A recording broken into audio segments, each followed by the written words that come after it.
আমার খবর। গোয়ালিপাড়া ফুটবল ময়দানে পরিবর্তন সংকল্প সভার আয়োজন। আর কিছুদিনের অপেক্ষা, আর 2026 নির্বাচনকে পাখির চোখ করে দেখছে শাসক দল থেকেই বিরোধী দলের নেতাকর্মীরা।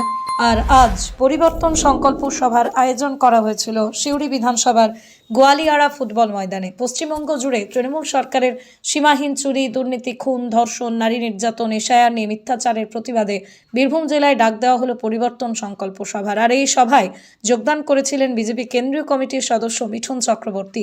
এদিনের এই সভা থেকে শাসক দলকে তীব্র কটাক্ষ করতেও ছাড়লেন না এবং 2026 নির্বাচন এবার বিজেপি আসবে আসনে, এমনও কথা বলতে শোনা গেল মিঠুন চক্রবর্তীর গলায়।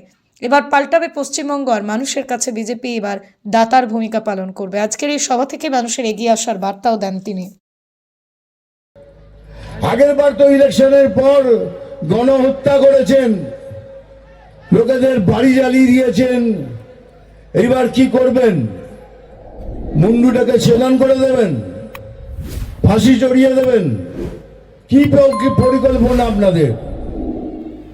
আমরা বুঝি সে পরিকল্পনা। এবার তো বলছেন খেলা হবে, বড় খেলা হবে, কিন্তু বলে রাখি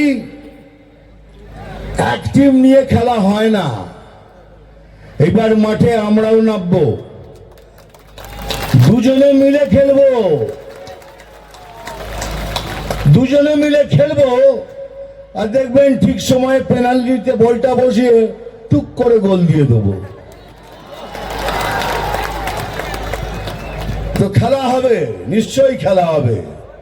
এই খেলাতে এবার আমরাও যোগদান করব। সেকেন্ড কি হতে পারে? ওই ফাইলের মধ্যে এমন কি আছে যে তাড়াতাড়ি করে নিয়ে চলে গেলেন? হতে পারে কয়লার পয়সা আছে, বালির পয়সা আছে, বিদ্যার পয়সা আছে, খাবারের পয়সা আছে। যত ধরনের দুর্নীতি হতে পারে তার পয়সার হিসাব আছে। কাকে দিয়েছেন, কত নিয়েছেন, সে একটা ভয় থাকতে পারে, তার জন্য ফাইল নিয়ে চলে গেলেন। আর তৃতীয়, যেটা সব থেকে বেশি ইম্পর্টেন্ট, সেটা হলো উনি চান যে যত অভারতীয় আছে এই বাংলাদেশে ঢুকে পড়ুক, আমাদের বাংলাতে ঢুকে পড়ুক, আর তারপরে সবাই মিলে এটাকে পশ্চিম বাংলাদেশ করে দেবেন। এটা কি এত সোজা? পশ্চিম বাংলাদেশ করে দেবেন? যতদিন আমার এই গায়ে এক ফোঁটা রক্ত আছে না, ততদিন कोई माई का लाल ये कर नहीं सकता।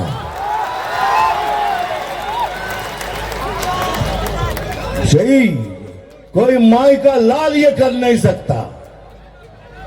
এটা বাঙালির বাংলা, এটা বাঙালিত্বর বাংলা, এটা হিন্দুদের বাংলা, হিন্দুত্বের বাংলা, সনাতনিত্বর বাংলা। তাই সময় এসছে এখন আমাদের সবাইকে এক ছাতার নিচে দাঁড়িয়ে একসাথে মিলেমিশে ভোট করে এই সরকারকে তাড়াতে হবে।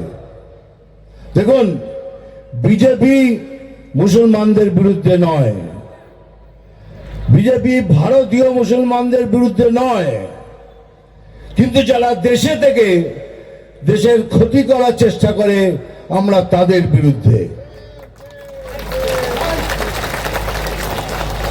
আর উনি চান, এই জন্যই দেখুন বাংলাদেশের ওই 400 কিলোমিটার এখনো পর্যন্ত আমরা বর্ডারে ফেন্সিং লাগাতে পারলাম না। প্রধানমন্ত্রীজি বলে গেলেন, কতবার চিঠি দিয়েছি, জায়গা দিন, আমরা এই বর্ডারটাকে ক্লোজ করব। উনি দিচ্ছেন না।